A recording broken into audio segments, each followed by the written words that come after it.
It's just a huge honor for me today to be podcast interviewing Christian Brutzer, who became president of Ivoclar Vivadent North America, taking over as longtime president Robert Ganley retired.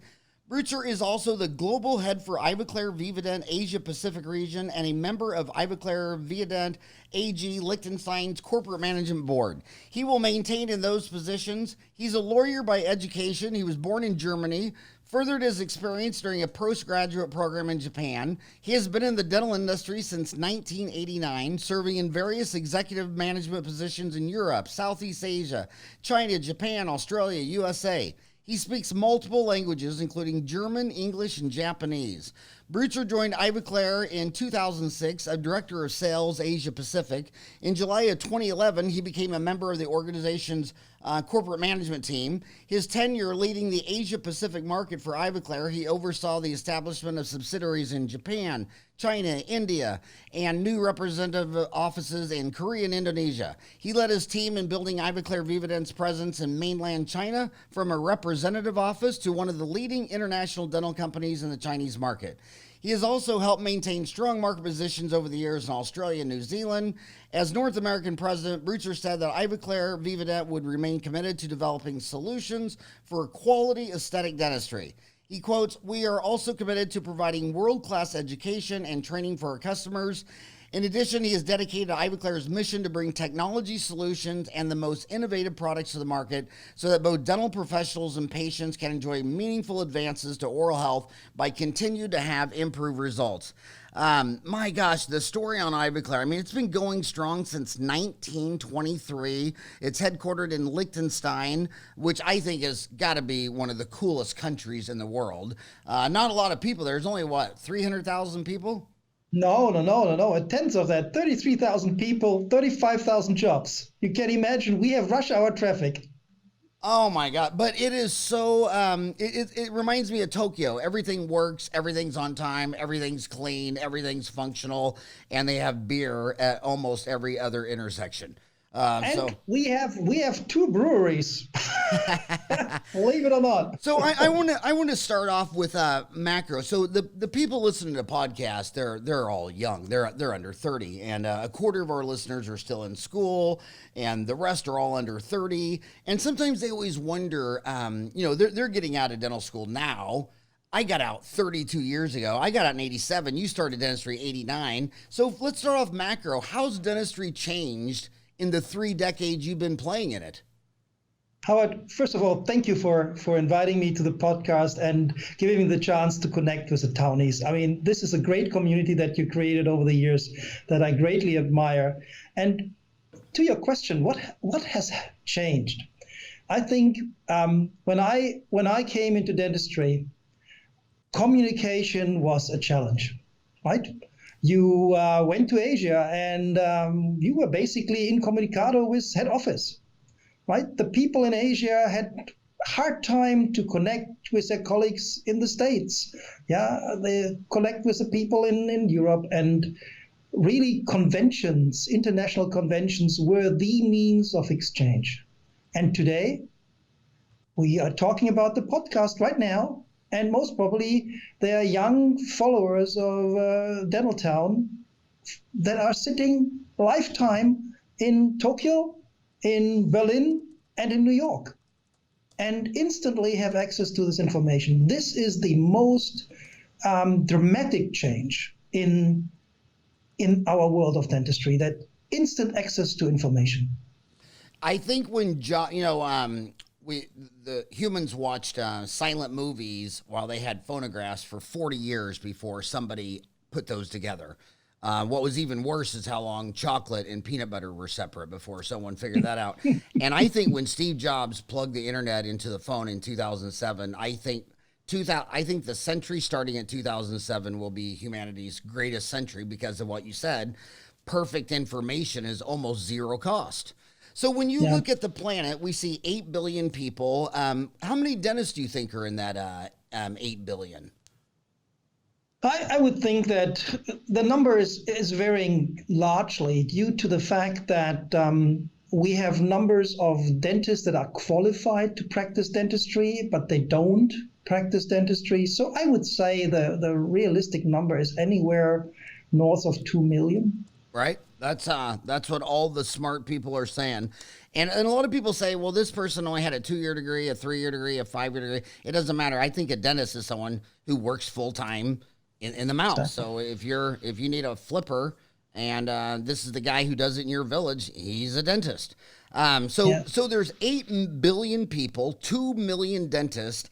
I want to start with the my view of the last 30 years in relationship with Ivoclar, which I think to you young kids who weren't around in the 80s, Bob Ganley single-handedly started this whole cosmetic revolution. He got the hottest cosmetic dentists, and he to tell them what they wanted and needed, and he worked with them. And I mean, when I got out of school, it was a full gold crown and an amalgam, and the new boy on the block was a porcelain fused to metal crown. And here it is. Correct. 30 years later, nobody wants an amalgam. Nobody wants a full gold crown, even though I have 7 of them in my mouth. And now it's all beauty. And I credit that to your billion-dollar company. You created a genre of cosmetic dentistry, and nobody did it. No, you guys led the way. I mean, do you agree with that? I feel honored that you see it this way. We pride ourselves that really that was what kickstarted it, especially in the United States. We answered a need of patients, and I always tell my friends in the industry, when you do before and after shots, cover the mouth. Don't fix yourself on the teeth. Look at the eyes. And we will see the life-changing event that an aesthetic smile creates in confidence and in self-esteem. And that is really what this aesthetic revolution brought to dentistry and created for our patients. The outcome is fantastic. And of course, whenever, in engineering terms, you're trained that everything has a trade-off. If you want the car to be lighter to get more miles to the gallon, you might have to move from metals to plastics. I always thought the biggest trade-off of the aesthetic revolution was you had this amalgam, and the mouth has, 600 species of bacteria trying to eat everything. And when the amalgam was half mercury, and the other half was silver, like silver diamine fluoride, tin, like stannous fluoride. I mean, everything in that amalgam was antibacteria. It was just ugly. And do you think a composite will ever be antibacterial like an amalgam was and still is? It's a very, very, very interesting question you put up forward there, Howard. See, this is something that really, really greatly invigorate my daily life. I've been the president of the International Dental Manufacturers Association, as you know, and during my tenure, the Minamata Convention became very, very active, and the banning of mercury in the environment became a very hot topic. And as a collateral impact, mercury in amalgam was targeted. We worked very closely, and I was very involved with the FDI on a global basis to give feedback to the UN and to the Minamata Convention members that eliminating amalgam overnight would leave a lot of people in the world, not in the developed world, but in Africa and Asia, without a treatment option. The only treatment option for dentists practicing there then would be extraction. So we promised in a meeting at King's College that was organized by ADR that we would look into alternative materials. And we took this very serious at Ivoclar. Our owners had visited just before India, and we talked with a lot of Indian dentists on that trip. And they told us, Christian, you need to do something that gives us an alternative. Maybe not immediately a replacement of amalgam, but a true alternative. And we went to work and we launched 2.5 years ago, a product called Centyon N. It's a new alkazide material that is in powder liquid form. So what was the idea? The idea behind was we wanted the effects that you just described for amalgam combined with at least the aesthetics of glass ionomer cement and the handling abilities of glass ionomer cement with a perfection and a performance that would allow us to be above 100 megapascal of compressive strength so that we could go into class 2 situations. Centurion N does that. It is charged with a new filler that actually controls the gap. It can be done retentively, just with a conventional retentive preparation that some of us still remember how it was done for amalgam. But you can also work with an adhesive, and then it self-cures with the adhesive. So on your website, if they went to ivoclarvivadent.us, where would they go to find this product? You would have to go, for the time being, you would have to go to the head office website, ivoclarvivadent.com, and you type in Centurion N. And that's the product. And we are in the process. We have gotten 510K clearance. How do you spell the product? Centtion, Centurion. From centum for 100 and ion for ion release. Oh, okay. Okay, that makes sense. So it's a product, it's a powder liquid at this stage, because most of the markets that we currently serve with this product are powder liquid markets where you hand mix. And it's been around in India, it's been used in Africa, it's been used in Southeast Asia. Unfortunately, in China, it's because it is a revolutionary new material. We have to go through a very, very lengthy and burdensome and expensive regulatory process in China. So we are still at least 2 years out to release it in China. It's a shame, but it is what it is, So do you think that's a good checks and balance system where governments checks and balance with business to get a better product, or do you see it as a burden that really slows down development? No, I think, frankly speaking, it is an alternative for countries and governments that are concerned about the use of amalgam and want to go amalgam free, but have, for example, problems with humidity, have problems with heat, have problems with electricity. So light cured materials don't lend themselves as an alternative. Yeah. In developed markets, And when you hear people say that amalgam should be banned, it's like, do you not know there's 7.5 billion people on Earth? And just to have a rubber dam and high-speed suction and an isolite, that's not going to happen on at least, 2 billion people? Exactly. And I think, as much as we all care for the environment, and we should not be poo-pooing their arguments, right? We also have to have an eye on the human being and the impact bad oral health has on people and human beings in these areas. It's very nice when you sit in the office, as I do, although there's snow outside here in Amherst, New York, Buffalo, we got the snowstorm of the season yesterday. And you think about, okay, I can go to my dentist next door and he has access to everything, from Emax to tetric evoserum, whatever is thrown at him, he has a solution, right? But if I have my life before I came to the States in 1997 was mainly in the developing world. I did Latin America, I did Asia Pacific. I was in China the first time in 1987 after the opening, and I have seen in Africa, in Asia, in India, oral health. And to take away amalgam is taking away restorative options.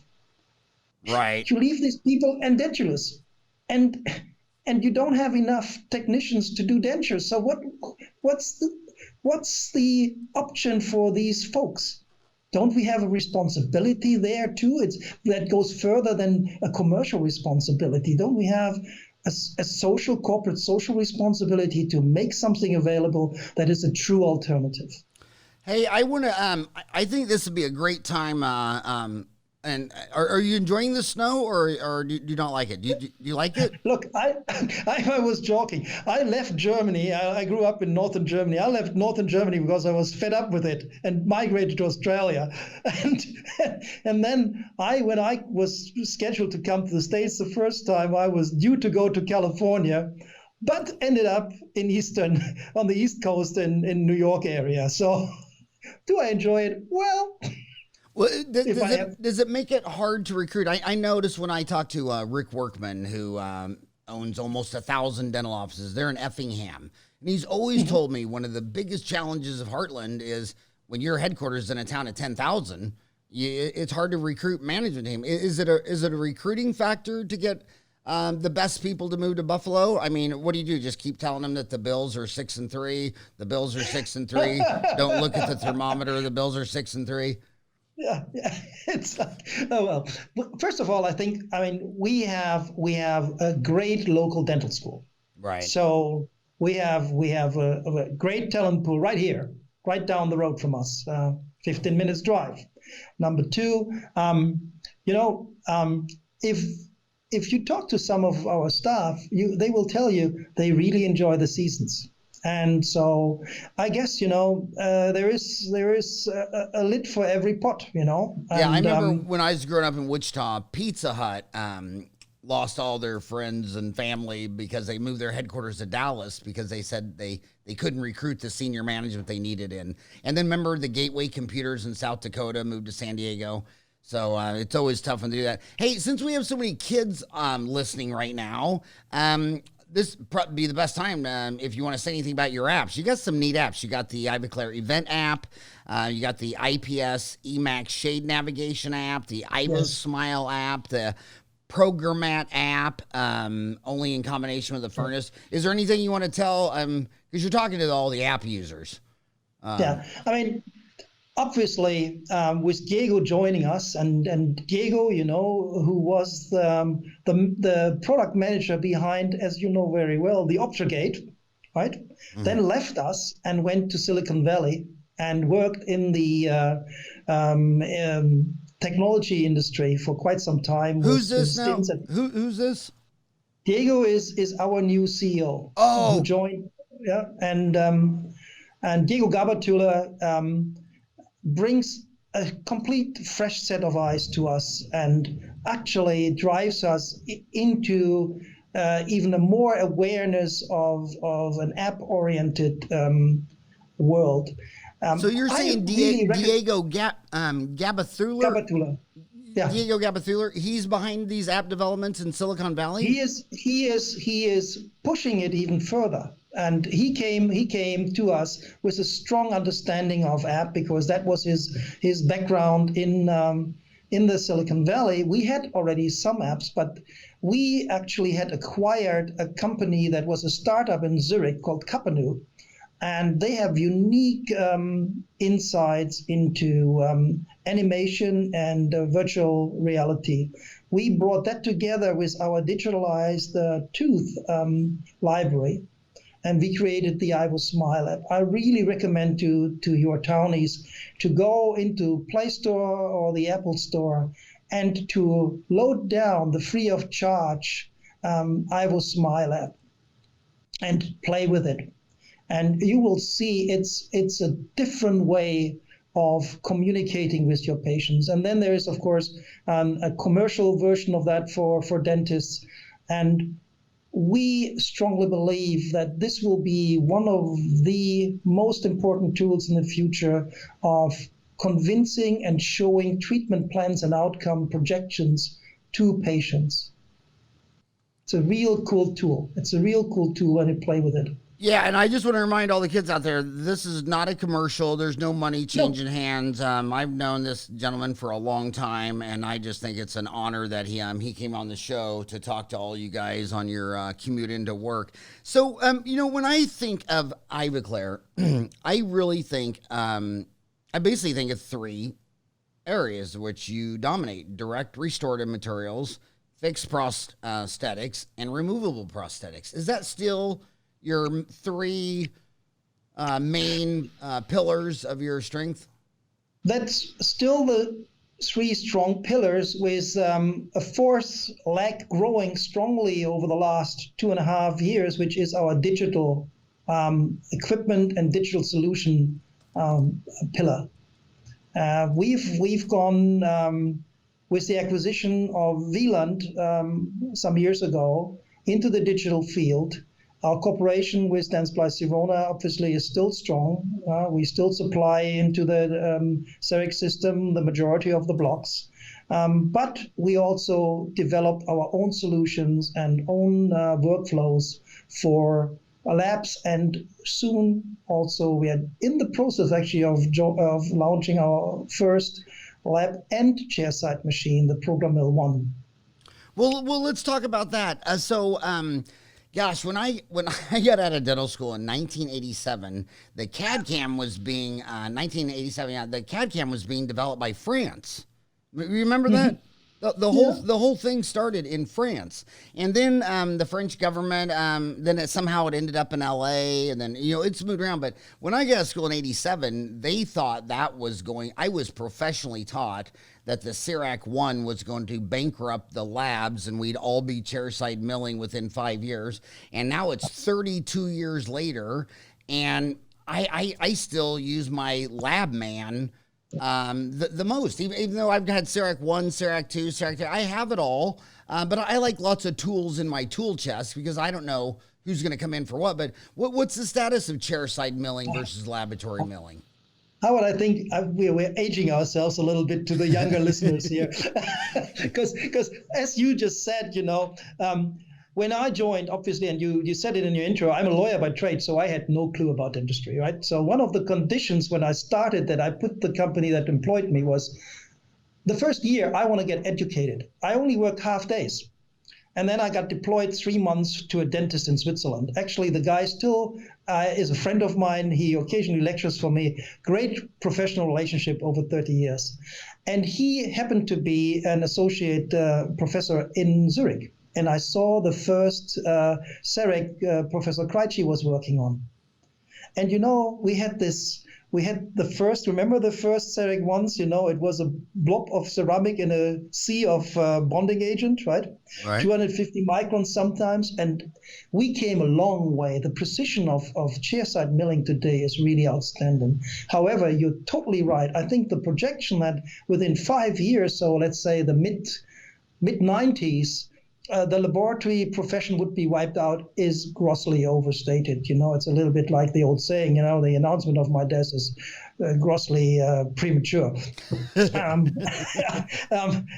So what do we see? We see an awareness of dentists that there is an array of treatment options. And we can now service different customer needs with different treatment options. If you have a clientele that does not want to do 3 appointments, right, but you still have to look after them, then same-day dentistry is the answer. And if you have a more complex crown or an inlay treatment, in the past it was virtually not possible unless you had an in-house lab, right? And even then it took too long. But now with chairside milling, you can do same-day dentistry for these applications. Let's say realistically up to a 3-unit bridge, right? And for everything else, the lab is still there. And the lab is still the better and more economic way to do it. And this will not change. But the digital revolution will change the way how these things are fabricated and how you can communicate with your lab, right?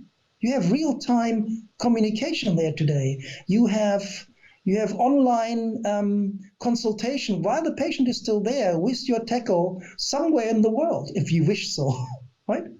We have solutions today that we did not have at our disposal years ago. We do an intraoral scan, we shoot it off to the lab, and there might be somebody sitting in the Philippines doing the design for that restoration, sending it back to a machine in the United States that mills it out, and the next morning it pops out in your laboratory, right? This is the true fascinating part of it, So, what was the company for digital equipment? You said Ivoclar Vivadent mergers and acquisition bought what company? We acquired Wieland in Germany. Wieland, Viland, Vieland. And Vieland. yeah, and Wieland was one of the pioneers of zirconia and digital milling. And we acquired the brand, we incorporated the company into our setup, and we went global with it.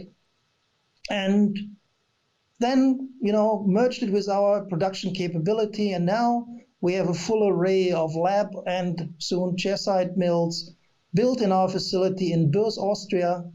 And we have the one, which is when you look up on the net, I'm thinking, looking at you, you're most probably on the computer, and you can put in Program Mill 1. And you see this beautiful tabletop machine, round, modern form, almost Apple-like, right? Right. And it has a 5-block changer, so you run it from your Apple device, and it's right there. And as we speak, we launch it in the United States. We just did the official launch at the ACP in Miami 2 weeks ago. It was a very, very nice and welcomed event. I want to ask, since you're a lawyer, I think you could answer this clinical question better. The young kids are always saying, they believe that, IMAX for fixed prosthetic crowns in the front for beauty, translucency, and then they want zirconium in the back for more strength. But I mean, you're a lawyer. Where do you draw the line? Because when you get to first 6-year molars, girls, they have bigger smiles, show more teeth. Now, when you get a guy like me, I don't even show my gold crowns. But where do you recommend IMAX switch from IMAX to zirconium to go from beauty to strength? Let me take you on an aesthetic journey, right? And your younger viewers might not remember this, the younger townies, but you for sure do. How did the aesthetic revolution start? With Empress. Right. Right? Empress was and still is the gold standard in interior all ceramic restorations. But then I remember when we last talked in Phoenix, you said, and this is really great. Now you're launching this Emax, and it has more strengths. And we talked about that the demand was, Empress I can only use in interior situations. I want to go at least to premolars, right? Right. And what did we do? We did slightly compromise on aesthetics versus Empress, which is still the gold standard, right? I'm not poo-pooing that product. With different chemistry, lithium disilicate, we created a product that now, as you could see at the ACP in Miami, has an unparalleled success rate for permanent restorations. I mean, the research that Dr. Mellerman published lately in the Journal of Prosthetics is unbelievable. Prosthodontics is unbelievably successful. And now we are talking about individual crowns, fully monolithic in posterior situations, and Emax has shown that it works. However, younger townies came to us and said, but Christian, I don't want to compromise on aesthetics, but I want to have conventional cementation. I want to do roundhouses in Ivoclar aesthetics. So again, we looked at it. We did not compromise on our aesthetic demands. And zirconia is not zirconia, let me tell you that. And we created Emax Prime. And with Emax Prime, we now have an offering where you can go all the way to roundhouses. And for those of us who have seen, multiple single units being adhesively inserted into the oral cavity, it can be a hard job for a dentist to do that, right? Hopefully nothing goes wrong chairside, because if something goes wrong and you're having a hard time with your patient, right? But now imagine with Emax Prime, you go for multiple units and bingo, one shot, it's done. So again, it's the arch of aesthetics with different product solutions that we're offering. One of the things I've been really excited about, and I think I did like 12 of them yesterday, is when the aesthetic revolution came out, the most hardcore speakers like place in little increments, put a little on this wall, cure a little on that wall, cure. Man, I love these bulk fills. Yeah, that's so much easier, faster. How's the bulk fill doing? So you don't have to do 10 increments. Bulk fill is a great thing, but that's just the start of you had the aesthetic revolution, and now we have efficient aesthetics. We're all about now taking it to the next step, and efficiency in the clinic is the next frontier that we have to address. And we just brought out a new material solution and system solution, which we call Power Cure, 3-second Power Cure. It's a whole system of a new curing light, a new material, also bulk replacement material. And now we have the option. I don't know how you schedule, but I would think, with how you schedule and how you work, always on the run, you most probably schedule two direct restorations, complex direct restorations an hour, if you have a molar situation or premolar situation. With this system, you most probably could schedule 3 of them. And that means that you have a 30% increase in efficiency without compromising aesthetics.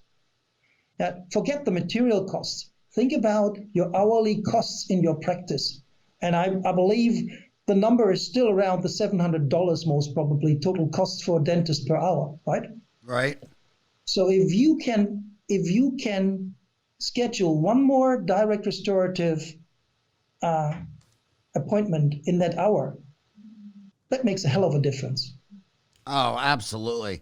I want to take advantage of your vast international experience. I mean, I think sometimes when people don't get what others are saying, they haven't lectured around the world. I mean, my boys say, Dad, quit telling people you've lectured in 50 countries. You've been saying that for like 10 years. It's got to be like I'm going to Israel next week. Looking around the world, I want you to talk about one thing that's glass ionomer. Why do you think Australia, New Zealand, Japan use more glass ionomer than United States, North America? Or first of all, do you even agree with that assessment? I fully agree with that assessment, And those are really, I mean, I think the greatest country ever built, I mean, the greatest city I've ever seen is Tokyo. So why would Tokyo love glass ionomer but not Buffalo? Yeah, look, I did my postgraduate time in Tokyo. So I spent 2.5 years in Japan. I speak Japanese still. When I come back to Tokyo, I share the same sentiment you have. I love that city. I still go to my local sushi shop when I'm there. It's just a great city, and the Japanese people are great people. Period. Now, why Australia? Well, there's this company that is a very, very honorable and great competitor of ours from Japan. And just like we started out, with artificial teeth and composite materials and ceramics, right? They started out with glass ionomer cement. And they went and did research and did in vitro studies and in vivo studies with a guy in Australia, Graham Mount. And that research was very successful. I mean, glass ionomer cement, as we all know, has quite some advantages, right? And they developed, for example, the sandwich technique, where you did the base liner with glass ionomer cement and then you filled it up with composite material, right? So I worked in Japan and I worked in Australia. My first job as a managing director of a company was in Australia, New Zealand. I actually co-traveled as a rep in New Zealand. And I lived in this environment. I didn't have a glass ionomer cement. Luckily enough, at that time, we struck a deal that we would actually be the material of choice on top of glass ionomer cement. So it's historically, it's an historic event where companies had market strengths, companies had unique knowledge, and they were successful. But do you think back to the amalgam? Do you think glass ionomer having the active ingredients, some call it bioactive, do you think these will withstand biological invasion from eukaryotes and prokaryotes and all the life forms living in the mouth? Do you see that in the research? I mean, the research shows that the release in glass ionomer cement controls the gap, and there is obviously also a chemical reaction between the tooth and glass ionomer cement. The issue is the compressive strength is not there. That's why I said, for me, not being the researcher, when you come up with a product idea, it's very easy. So I go to our research team in Shan and I say, you 30 discipline guys, one of the strongest research team in the world, 170 people with a master and better, right? I say, look, I want amalgam performance and glass ionomers and aesthetics and gap control. Make it. And then they go to work, right? And what comes out is Sentyon. I believe that we have the better solution. Do I have 10 years of clinical studies? No, I don't, because you have to start somewhere, right?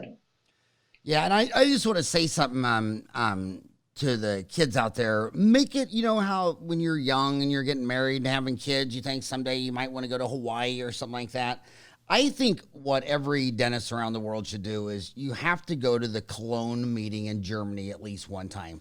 They only have it every other year. America's dental meeting is so fragmented. There's 50 states. Every state has a meeting. Then there's a bunch of regional big meetings. There's so many meetings. But Germany or Europe says, let's just have one great meeting every other year, because it takes companies 2 years to listen to their customers, go back to the drawing board, change the ingredients, and it's a 2-year product cycle, and they're stressed out of their mind just to go from talking to you at Cologne and then delivering what you asked for 2 years later.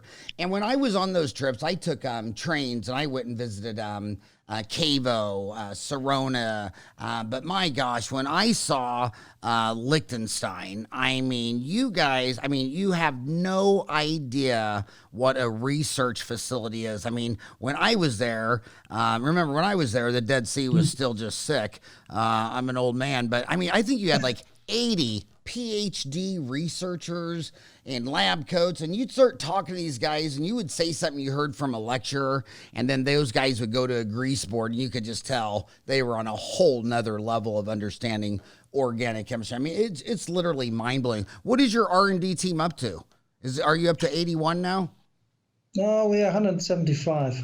170. So you track that. So you got 175 PhDs? In head office, yeah. Wow. It's look, Howard. The beauty about the company is that we are all having a limited pot of money.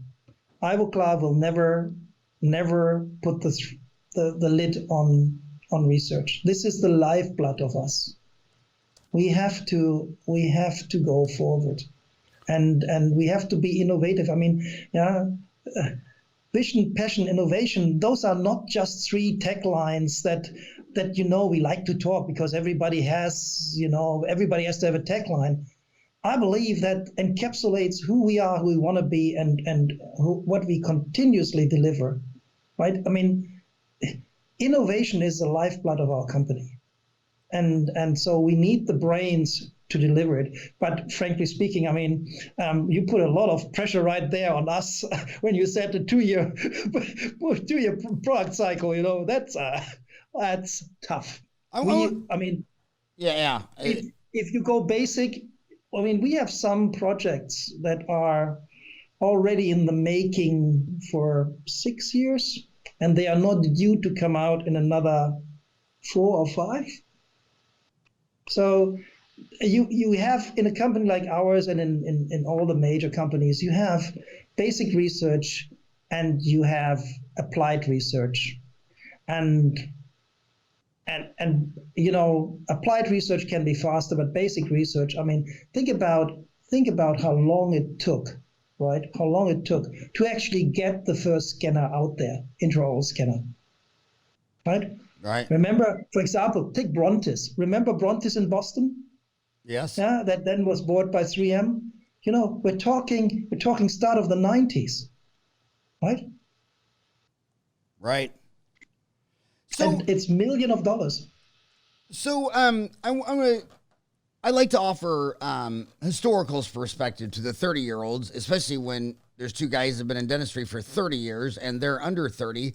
Up the street from Liechtenstein, Austria, you saw Sirona, which used to be part of Siemens, and then their CEO thought, well, it's over. We're overweighted in healthcare. Let's spin it off. And like they do at Johnson & Johnson and all these big companies like that. And when they split it off, nothing changed. But later down the road, they married Dentsply. And now Danaher has just spun off Invista. Are you dating or courting anyone? Do you have wedding bells in your mind? Remember what Bob always said, Bob Ganley, our previous CEO? We are big enough to compete with everybody, and we are small enough to know our customers in person. We are, I think I can say that with pride, we are viciously independent. We are proud to be independent, and we have one big advantage. Our single focus is dentistry. There is nothing that distracts us. All the companies that you just mentioned, the dental department normally is a part of a larger going concern, sometimes an afterthought.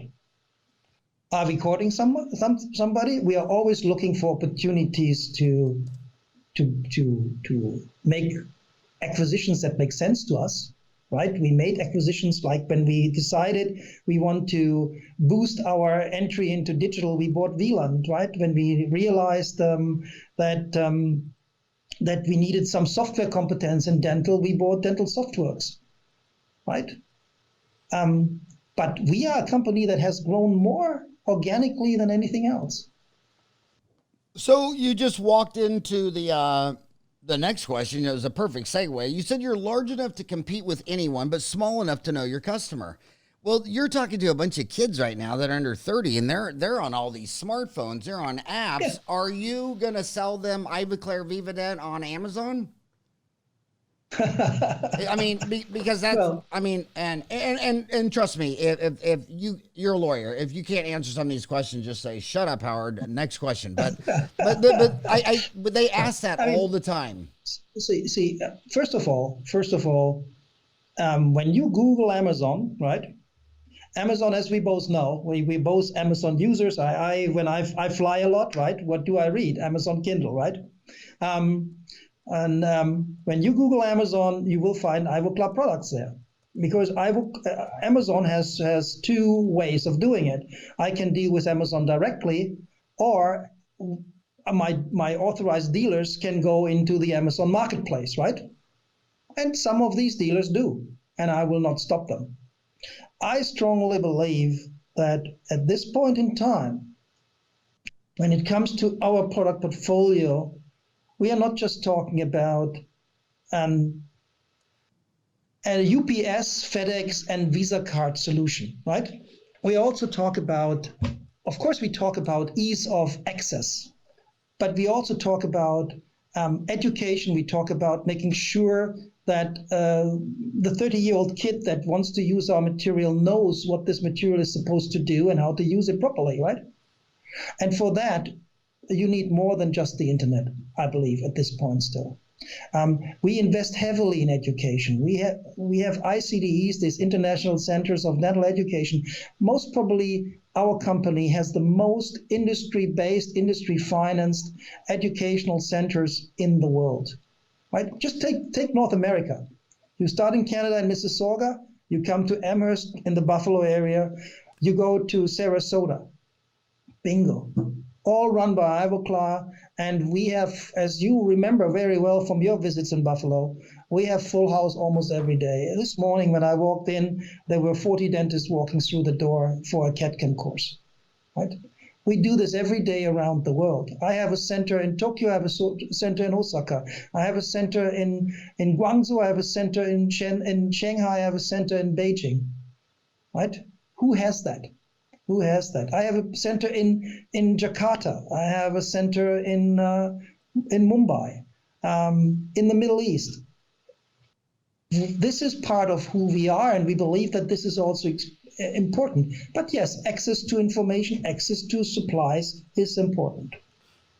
When I spoke in China, I got to have I had breakfast with the president of the Chinese Dental Association, and we thought it was so funny how we both of the countries had about the same number of dentists, about 200,000. Yeah, they had 1,300,000,000 people, and we had 325 million people, and we were talking about how diet has changed all that. Being such the worldly man you are and seeing all these markets and continents, how different is dentistry from North America to Asia, from Europe to Africa to South America? And how does that affect your thinking? Howard, I think you touch on a very interesting point. They're saying that China has the same amount of dentists that we have in the United States. That's still a true statement, right? When I came to China to live there and to run a dental company in 99 Man, one of the publicized goals of the Chinese Stomatological Association and the government was to build 100 new mega cities of multi-million numbers. And I was involved in that that discussion. And the first question that I had is, well, if you move another 10 million into a new city, you have to have all these services, including dentistry. How are you getting the dentist there? And I looked at the output of Chinese dental schools, and it became for me self-apparent that while we can build the infrastructure in China easily, we didn't even have enough faculty to train enough people, leave alone having enough talent. So one of the biggest bottlenecks there was qualified dentists. It means one of the challenges that I see in these countries is we need to come to a shared treatment environment. A little bit like in general medicine, where we have medical practitioners, right? Nurse practitioners. We need to have a system that, under the supervision of a dentist, allows more people to be treated. We will have also efficiency gains with digital. But when you look at the computerized dental treatment options, right, that are discussed, I'm not quite sure that this will be, I don't see a Da Vinci robot drilling holes in the near future. But the differences are that wherever we go, especially in emerging markets, we see an increase of caries. That is a reflection of nutrition changes. And one of the things that are very dear to my heart is, and I'm on the task force of the FDI, the Vision 2023 task force. One of the things is, if caries is the largest and most prevalent non-communicable disease in the world, and if we really are honest with ourselves, most probably no other disease in the world causes more instructional hours for children being missed, more money being spent, then I think we have an obligation as being in the oral health business to address the arrest of caries, period. This is the biggest challenge that we face. Yeah, it's the most common disease in the world, and it's and perio is in the top 5, I think. So cavity is number 1, perio is top 5, and it's just an amazing. So I think we talked about direct restoratives, fixed prosthetics. You know what I really wish you would do to help us homies out so much? Like, we always get all these technical questions, and every time I read these questions, like here's a question today, just popped up today. 2 questions about bonding Emacs. 4 quick questions about bonding in Emacs crowns. Are there clinically significant differences between Emacs Press and Emacs CAD that make you prefer one to the other? Number 2, the office I'm working in says use it for 90 seconds. I can't see how long are y'all etching Emax if you're using 9% hydrofluoric acid. But when I see these technical questions, I always think of all those PhDs you got in Liechtenstein, and it's like, man, I wish you would put one of your the smartest scientists you got, because dentists, they're so they know math, physics, chemistry. I mean, dentists are probably the only ones in town that know the difference between geometry and trig. I mean, they beat up the details so much, and they could use that more knowledge. Can you legally do that, or is that? Howard, we of course have an helpline that is always available. I mean, okay, I'll post that. What is your helpline? Yeah, you just call us when you go online. You can see it right on top there at US. It's the US 100 number. You can call our customer service. They can connect you with. We have more people in the Amherst facility with a PhD, dentists as well as material researchers, right? Yeah. Than some companies have in their head office overseas. It's a little bit bragging, but it's really true. And you can, I mean, George Tysowski, right? Oh, yeah, for 30 years. George Tysowski, I think he can answer any question you throw at him.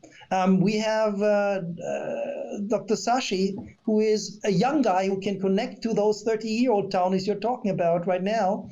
And he will be in their shoes. He knows what the challenge are. And I've just been at the ACP. And one of the things that makes me enormously proud is how the ACP brings in younger, still in school and qualification or in internship, the prosthodontists. And we connect with them as much as we connect to the guys that have been there for 30 years, right? Right. You go to the AGD. If you go to the AGD and the young AGD dentists have a reception, guess who you will find there? You will find there Dr. Sashi and me. I have a vital interest, personally as much as professionally, in passing on what we have learned and listening to these young dentists and their aspirations. And I'm always surprised of the changes that we are recognizing, in how they approach the profession. Right? When you came out of dental school, for you, the role was clear. I want to be a single practitioner. I want to be self-employed, correct? Right. I mean, yeah, in your DNA, the entrepreneurship was hard-coded. Well, today we see graduates from dental school saying, wait a minute, no, I want to be in a corporate environment. I want to have, 9 to 5 sometimes. Or when you went on vacation, I remember when we first met, when I came to the States first, and your kids were much younger then, right? And when you took holidays, I remember you told me, I'm stressing because I'm not in the practice, and it cost me twice. I don't have income, and I have the costs for the vacation, right? Right. And the new generation says, well, I wanna have 3 weeks of vacation, paid vacation. Thank you very much. So when you listen to this, then you also realize that maybe our view of dentistry as being the single practitioner has to change. And we have to take into consideration that we most probably will see some shift, the jury is still out how much, into a kind of a corporate dentistry environment, right? Providing dental services. If we think about Howard, what we discussed for years when I was on the board of fellows at Harvard, the issue of oral health being part of systemic health, right? It's the only orifice that somehow artificially has been separated from the rest of the body, right? Right. And when we think about this and we think about treatment concepts in the future, maybe dental practices in the future are an integral part of general health practices. All of this we have to take into consideration. And, the 30 years old, they will tell us where it's heading. And how did we generate innovation in the past? The same time as in the future, as you said before. You come to Cologne, you talk with us, and you say, you know what, Christian, you should do this or that. That would really help me. Innovation is not coming from us. Innovation is coming from listening to our customers.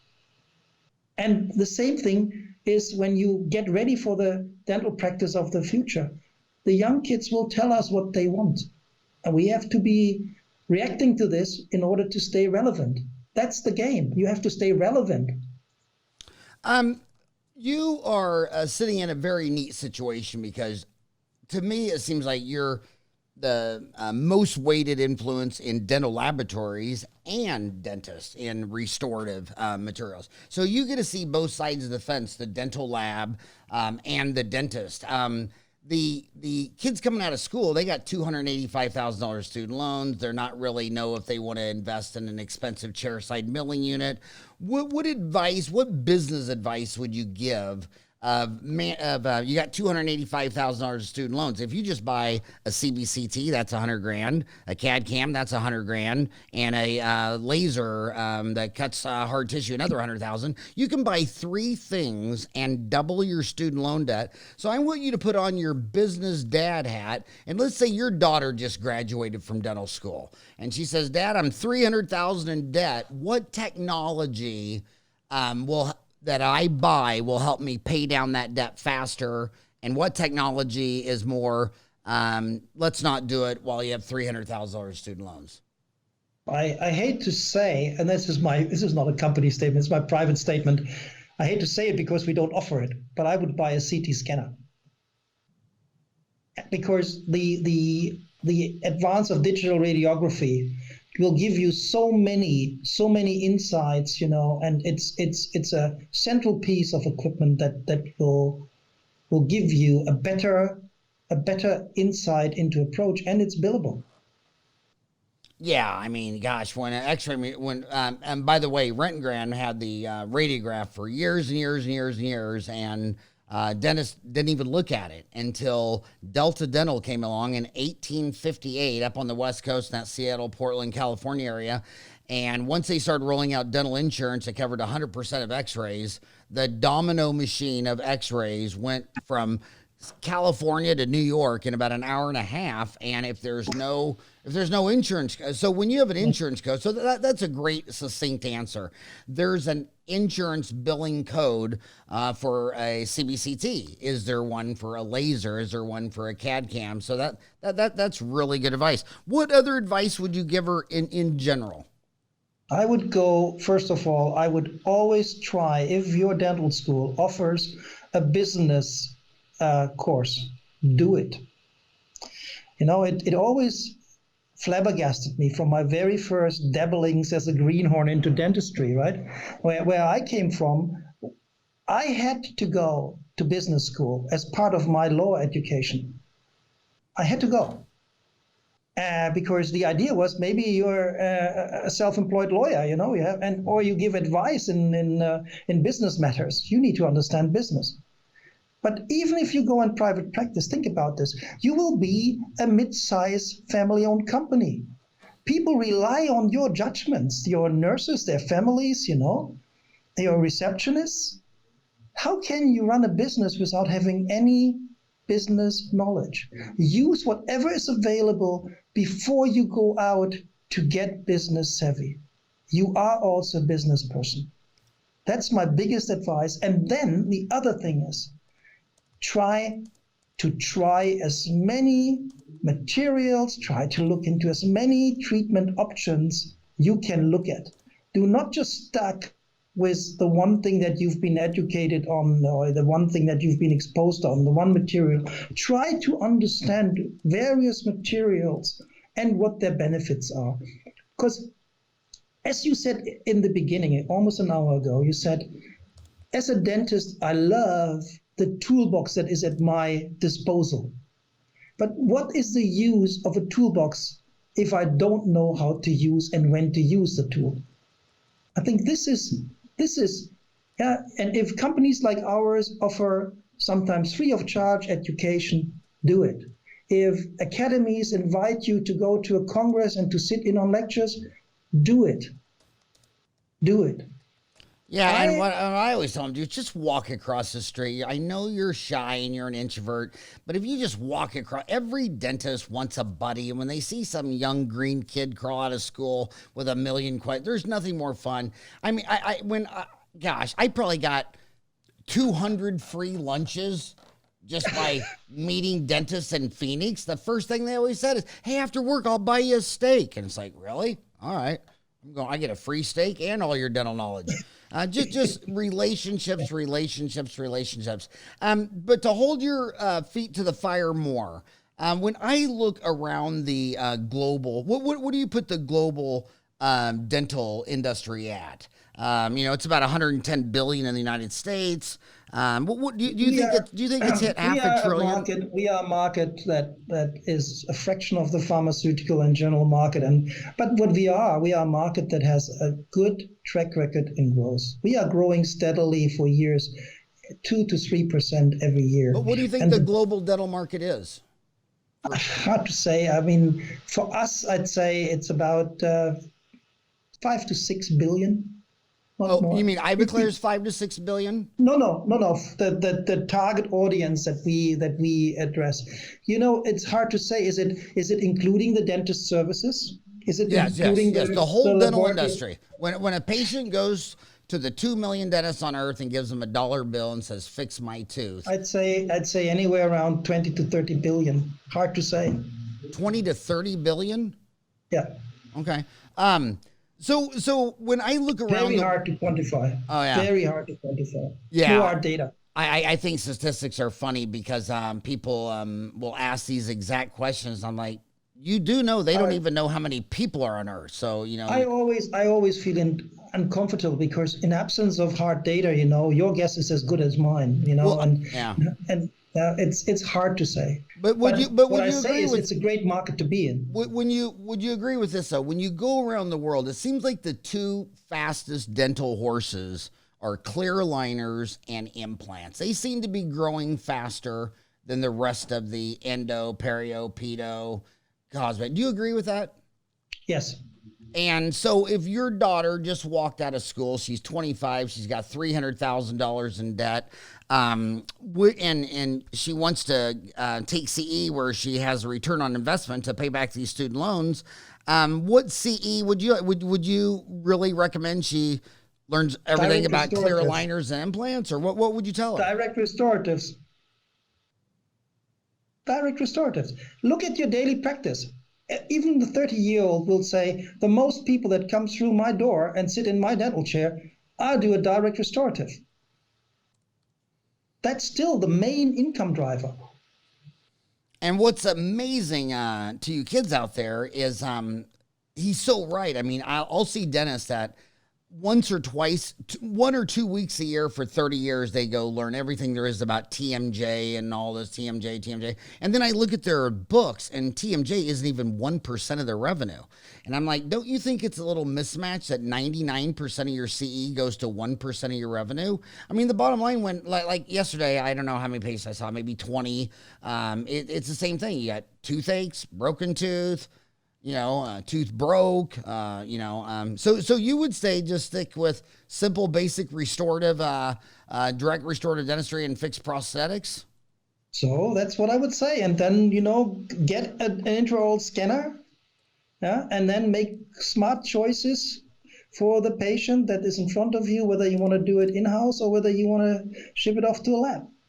And I want to also... my dental school, I want to throw them under a bus. Just kidding. I love UMKC. I just lectured in St. Louis. It was so fun. About a dozen of my classmates from the class 87 from Missouri were in St. Louis. It was so much fun. But not only did they say CIRAC would replace all the lab techs within 5 years of graduation, which didn't happen, they also said dentures were going extinct, that there was no reason to lose all your teeth and all that. So 32 years later, with a herd of Homo sapiens of 7.7 billion, are dentures going extinct anytime soon? I would venture to say we see the renaissance of removable. And I'll tell you why. Some time ago, when the FDI had its Congress in Delhi, I believe it was in 2010 or 11, right? I got an invitation by the then president, and she said to me, Christian, I want you on a panel for geriatric dentistry. And I met Frauke Müller, who is the chair of geriatric dentistry in Geneva, and she looked at me, what are you doing here on this panel? And I said, Volker had the same question. And I said, you know what? First, I thought, do they want me to talk about denture teeth and denture acrylics? And then I realized that you and I and those 30-year-olds out there, they will have their teeth longer. And maybe we have to face the fact that despite us living longer with our teeth, our bodies are not designed for this. So we will get arthritis. Our eyes will get bad, right? Our perio will be bad. And I had a dentist tell me once, well, I had this 50-year-old, I show you the case, 15 years ago, and I put implants into him. And this is what he looked at 65. And I had, of course, no idea that these implant-supported bridges would be there. And now he's 75, he can't maintain them. And he said, if I look at the outcome now that he's 75, I think I almost maltreated him. I should have done a removable. And I think removable, maybe, implant supported removable, that's the future. And that will be done digitally. Whether it's going to be printed or whether it's going to be milled. But tell me this, you have the data, so I want you to tell me exactly how you see this. We have all these scanning impressions taking off, but you sell virtual vinyl polysiloxane impression materials. Sure. Is oral scanning taking off such that your virtual 380 revenue from polysiloxane impression materials, is it contracting because it's getting beat up by oral scanning, or are they both growing? We both grow. Still. But the growth of polyvinyl has slowed down significantly. And the growth factor of intraoral scanning is significantly faster. So once somebody invents the silver bullet and is able to scan soft tissue, I think then traditional impression materials will have a hard time. But in our BPS system, in our denture systems, we still work with an alginate-based material, Well, I saw a dentist in Tokyo that did some of the best crown and bridge I've ever seen in my life with alginate. So, if you're a true artist, if you're Picasso, it's probably more the artist than the material sometimes. I know you're a busy man. I can't believe I got you to come on the show. Just down to 2 more questions. You got to give me an update. I live in Phoenix. I'm only 100 miles from Mexico, and you guys just had one of the largest events ever in Mexico, 7,000 dentists. Yeah. How's my neighbor Mexico doing, and how's dentistry down in Mexico? Yeah, David, the head of our operations in Mexico. I mean, he's a genius. I mean, he has continued the tradition of Ivoclar in Mexico and made it something even bigger. He's doing a great job. Our market share in Mexico is bigger than we have here in the United States, I have to admit. There is a race right now. We have our operations, our subsidiary in Russia, we have our subsidiary in China, and we have our subsidiary in Mexico, right? And those 3 guys are viciously competitive. So every year, as the year grows to an end, we all these 3 try to be out there, try to have events, try to engage with dentists and dental laboratories.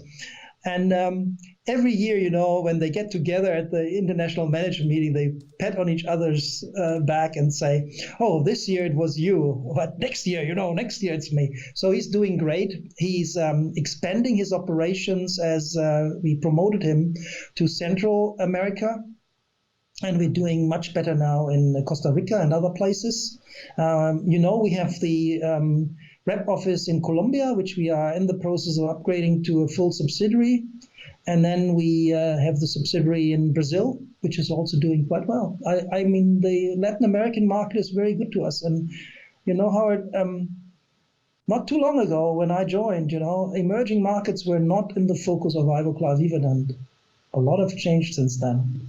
We've grown exponentially and consistently double-digit in emerging markets. Huh, that is amazing.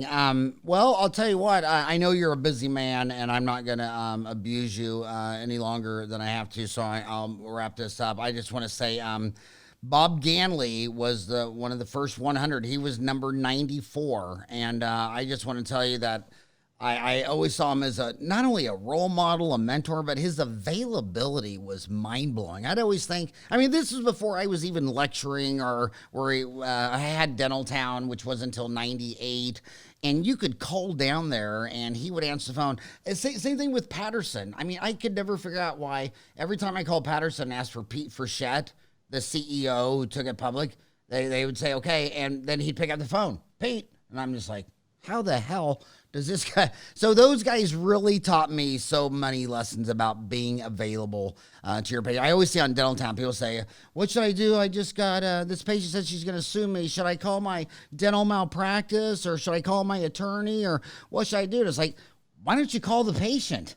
I mean, why don't you just call the dang patient? I mean, I've talked patients out of suing me before. In fact, I had a guy the other day who was so mad at my buddy across the street. I told him, look, I'll redo the bridge for free if you just promise you're not going to sue my buddy across the street because, you know, you're not, it's not like you're Mr. Brush and Floss. And, you know, it's not like, you know, so anyway, I just love Robert Ganley. And again, you kids who missed it, he led the entire cosmetic revolution. And the only thing I want to say about the digital scanners, because I've had hundreds of lab techs on this show, and they say, hey, if you don't take care of the tissue, you don't pack cord, you're not a good dentist, and you have crappy impressions, and you go out and buy a 3-shape oral scanner, guess what? You're still a crappy dentist. And if you handle the tissue, and you're trying to be quality, my lab mans, they don't care if you use vinyl polysiloxane or oral scanner. They just want you to be a good dentist. Yeah, digital doesn't make you a better dentist. Digital gives you the chance to use tools more effectively. Yes. That's, I mean, you're spot on. And let me pick up one thing. I appreciate very much, Howard, that you do this shout out to Bob. I mean, Bob Ganley to all of us was a mentor, but Bob Ganley also made sure that as a good steward, you know, that there was succession planning and you know, we look tall because we stand on the shoulders of giants, right? And I don't even try to slip in his shoes, but I'm blessed with a great team here at Ivoclar North America. I mean, I have people that have been around that know the industry inside out. And as I said before, George Tysowski or Chet Spivey, Chris Holden, those are names that everybody in the industry knows. And you know, I can sit here and talk with you and look good maybe even, you know, but I know very well I'm looking good because of these guys backing me up every day, being part of the team, and basically Bob training me for 13 years to follow him. Yeah, I mean, you know, when you've been a co-pilot for 13 years with Bob, you learned a lot. You observed a lot. Man, he flew so many times from Buffalo to Liechtenstein that every other week, when he got held up in traffic, the captain would hold the plane. Did you know that? Every other week. Every other week. Yeah, I mean, they would hold this was their VIP. So is he going to retire in Liechtenstein or Buffalo or to be determined? He is in Buffalo and he retired here and he's enjoying this and he's still on the board of the supervisory board of our company. He still comes a couple of times to Liechtenstein and I'm, of course, I mean, you know, when you are together like this, and you've met Bob. I mean, Bob is much more than just a colleague, you know. Bob is somebody you really want to go out and have a dinner with or a drink with, right? And I will continue doing this, you know. I value him as a friend. I value him as a person that have greatly influenced my view. And